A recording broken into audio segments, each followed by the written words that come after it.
Hi guys, welcome back to Mama SOJ vlog. How you guys doing? If you are new here, you are welcome, and if you are a returning subscriber, God bless you. As you always come back to watch my video, my people don't be spotting on I know some different news now they land for my table, and as the news you come, that's why they carry and call you to come share with her. My people, for today's video, I'm going to watch and together with her. All right, my people, we could go watch the video to see what really the happen for inside the video, my people.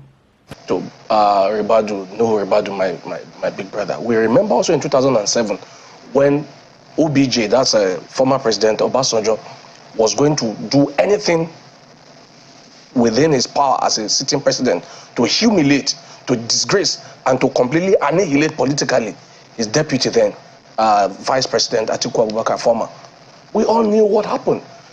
The AC was a party, then became ACN to make it national so that Atiku can run. But as soon as he ran and lost, what did he do? He ran away. So Bola Ahmed Tinubu, the president-elect, is a Democrat who understands that it is not a matter of life and death. So he has been magnanimous. Unfortunately, the other side have not been. And what has happened? A lot of gullible young people have been unfortunately incorporated not to understand the danger of what they are doing.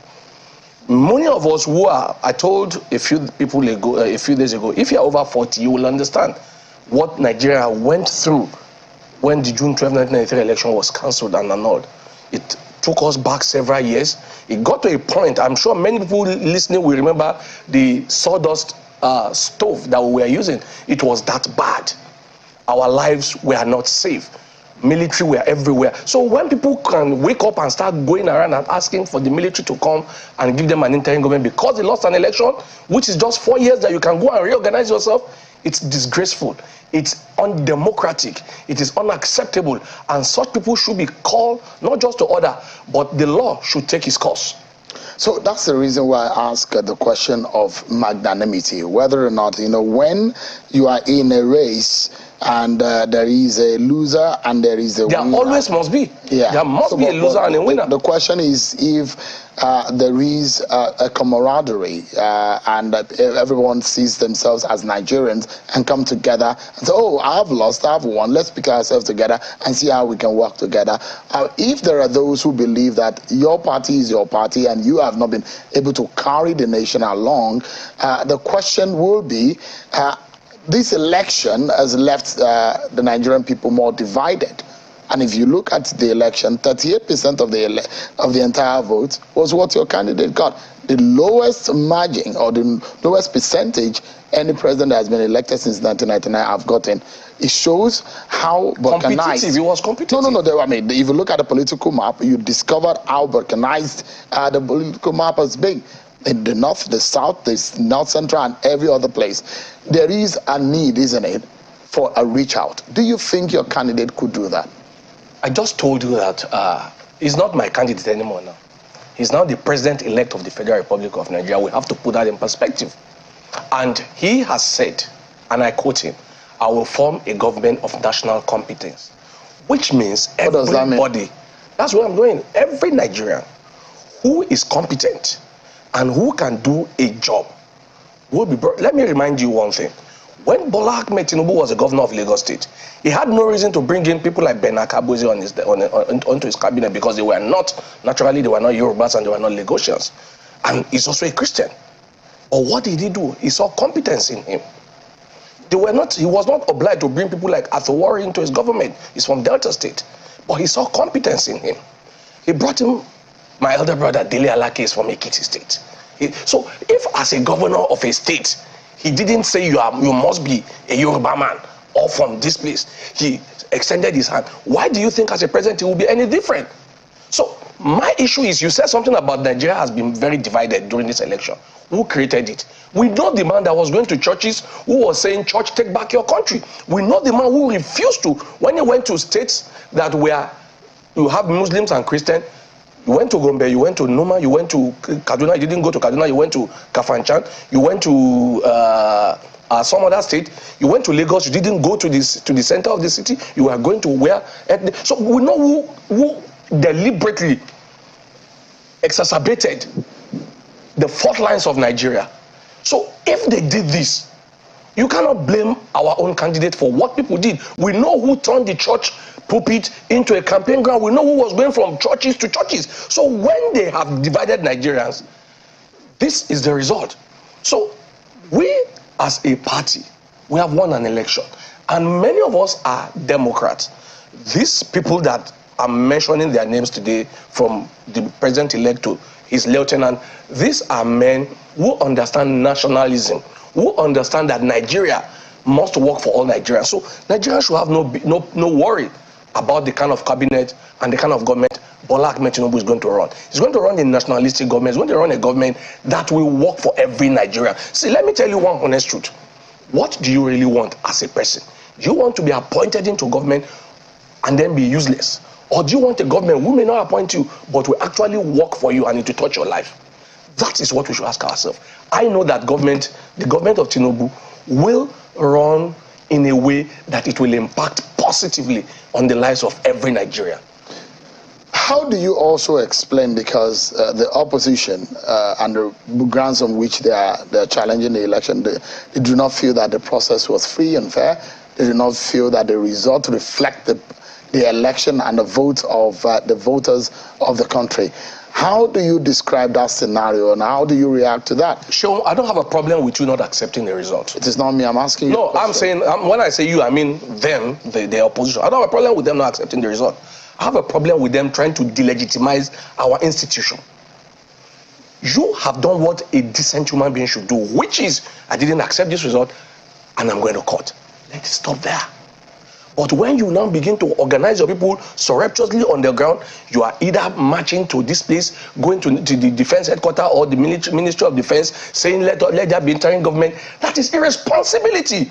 We know that this democracy was achieved on the blood of Nigerian marchers, starting from Enki Abiola to his wife, to people like Ajia Suliat, to people like Nauro. So many people died.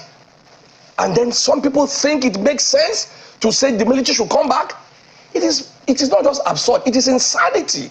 And it shouldn't be acceptable to anybody. Please, I like not to you for you not to. No. If we are thinking rightly, coming from where we are coming from, I won't allow you to use such words as insanity. It is absurd. Could you just take that word back? Insanity. This is a national television. It's a very wise decision to make. No, don't say insanity. Could you take it back? I won't take that insanity. No, please take it back. In the sense that if you are thinking straight, you will not say let's truncate democracy because I lost an election. And I told you one thing earlier on. You cannot delegitimize our institution because you lost an election. How can a candidate or his deputy sit here and say, I don't trust the court, and if you swear in so and so, then democracy has ended? It doesn't make sense. There's no way you can justify it. A democracy is a democracy. And you win an election or you lost an election, you have only one choice. That choice is to follow the rule of law. And the rule of law means go to the courts. I mean, somebody sat in this same studio, said our own 6 million was not rigged, but their 8.7 million was rigged. And you said I should say it's not insanity. Okay, it's not insanity. No. How do you explain that? I am taking away the word I shouldn't say insanity. No. But for you to say it is 6 million for me and it is not rigged, but Bola Tinubu 8.7 million was rigged. Would you listen to me? In the same election? Makes no sense. Just calm down, please. I don't care what you think or believe, but I'm bothered about the manner in which you express yourself on this platform. No, not fine. I mean, we are talking about the sensibilities of Nigerians. Okay. This is a family television. Okay. We're People, innocent Nigerians, are watching, and there are some words that are not permissible on this platform. And because I'm moderating, I will say take it back. I have taken away insanity. Thank you for that. Let me now say this to you. How did you come to the realization that our election was lost when every other candidate, apart from your candidate, won in one region and lose, and won and lose? I will give you an example. Bola Tinubu is from the southwest. He won 4 states out of the 6 states. Atiku Abubakar is from the northeast. He won, I think, 4 or 5 out of the 7 states in the northeast. 6 states in the northeast. Only Peter Obi won the entire southeast, his own region. How did you now come to the realization that the election was rigged? Every other person either win in your region, some part, and lose, and then check the percentage of winning. Wherever Atiku won, he won 50%, 40%. Tinubu came second, 40% and something percent. Only Peter Obi won 80-90% in his own region. And he is the one who is raising these fascists who are going around trying to create problem. Thank God I'm not making this up. Thank God the DSS have said people are planning to destroy the democracy that we earn from the blood of our martyrs in Nigeria. This should never be what we should even be discussing if we are thinking right in this country. We have a country to run. In just another 4 years, you will have another opportunity to present yourself if you think you are still qualified. So why should you want to completely destroy everything because you lost? Now, the question here is that, and I'm not sure that anything has changed, is the legitimate right of any citizen to protest. So what you are not happy about is what is being said at the protest, isn't it? So anybody can protest if they wish. Our own people have also gone out to march. Nobody said don't protest. But do you call this a protest when people march to the Ministry of Defense, or is it Defense Headquarters, and you are saying they should come and take over, that Ashwaju should not be sworn in? How does that make sense to anybody? A protest is not the same thing as trying to create a chaos in the country. A protest is not trying to delegitimize and destroy our democracy because your candidate lost. You can protest civilly and sensibly, but you cannot, under any circumstances, make comments, assertion, or anything that will jeopardize this democracy. We know how the entire world is looking to Nigeria to be able to help Africa to grow democratically. How are we going to grow if we've come this far and then you want to destroy it? And then let me tell you some other areas that people are not looking at. In terms of credibility of election, this election happens to be the most credible, and I'll tell you why. You just told me now that this is the lowest winning margin by 38%. We remember the Obasanjo organized election in 2007. We remember how the figures were so bogus because people can sit in their rooms and write results. Today with the Beavers, you remember what former Senator Binta was talking about just now? Overvoting. Did we ever have the word overvoting before Beavers were introduced? So it tells you that there was credibility in this election. Unfortunately, for the first time, we are having people on the ballot who are undemocratic, who are fascist in their nature. And when you have fascism in your head, it doesn't matter what people do. You think you're better than other people, and you think you must win because you have gone all around churches and trying to create problems between Christians and Muslims. And that is what we are seeing today. So how do we manage this divide? There is an obvious cleavage that you can find between amongst the regions and the peoples of this country. How do we manage? Because I can see there just a moment. Okay. It behoves on your party that has been elected now to be able to manage the situation, no matter what has happened, whichever way the matter goes in court.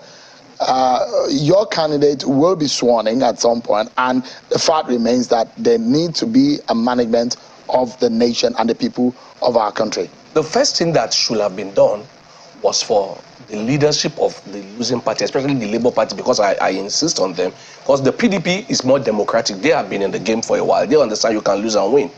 But for people who think because they have shown up for the first time they must win, it's dangerous. So what should have happened is to let everybody know that, look, we've lost an election. We didn't accept we lost the election, but we're going to court and let it end there.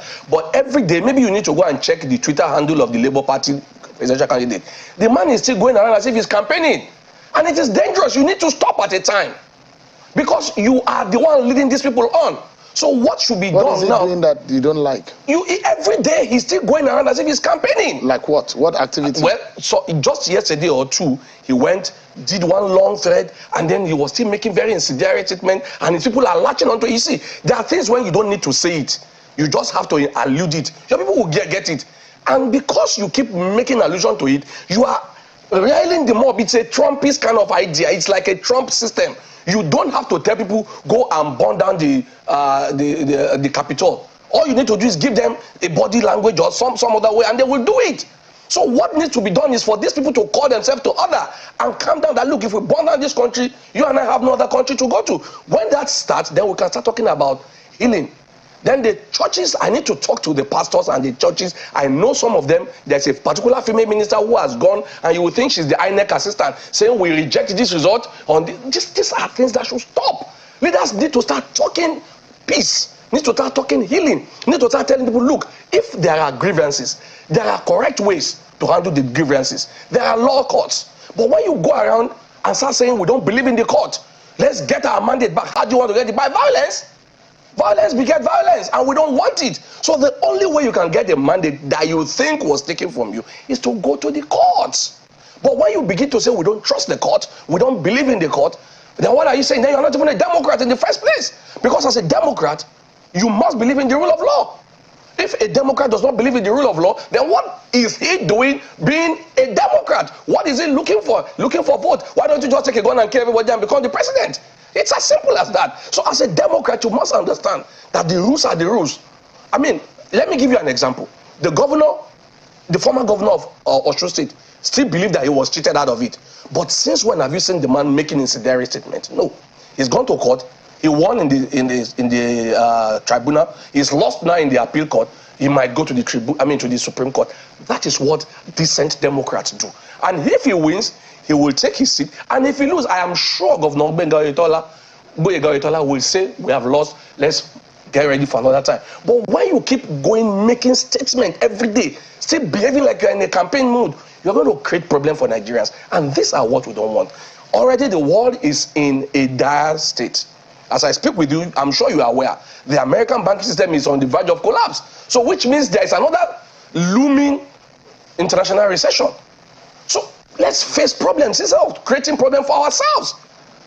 These people that have lost election, I am appealing to them. Yeah. Go to the court. So finally, Ayo, I follow some of what the comments are being that fundamentally, some of these guys do not believe in the capacity of your candidate to deliver, and that's why perhaps they believe that their own candidate has the capacity to do better for the situation of our country.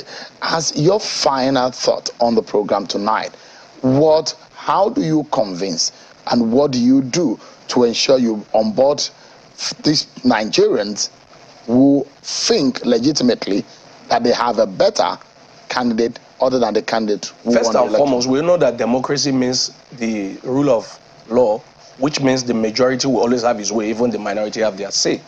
Now, what I will advise people who think they have a better candidate is to wait for 4 years, check out what Asiwaju will do in his first 4 years. If you think he didn't do well, present yourself again.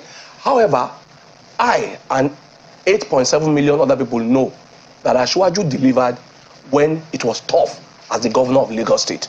And we know that as the incoming president of the Federal Republic of Nigeria, he will also deliver. So there's nothing to convince anybody about. All you need to do is check out the 36 states of Nigeria today.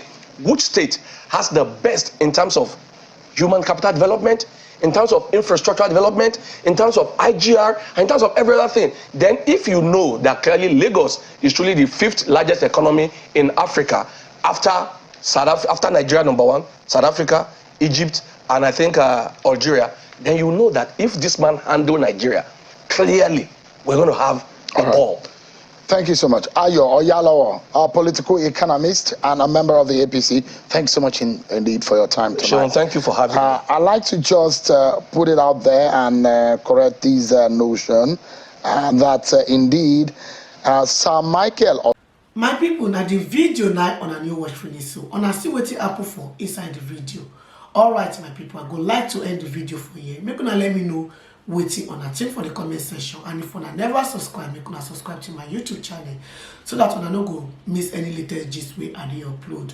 And those of una will be see una never follow my Facebook page, make una follow so that una no go still miss any latest gist wey I dey upload. And bye bye till I come on our next time.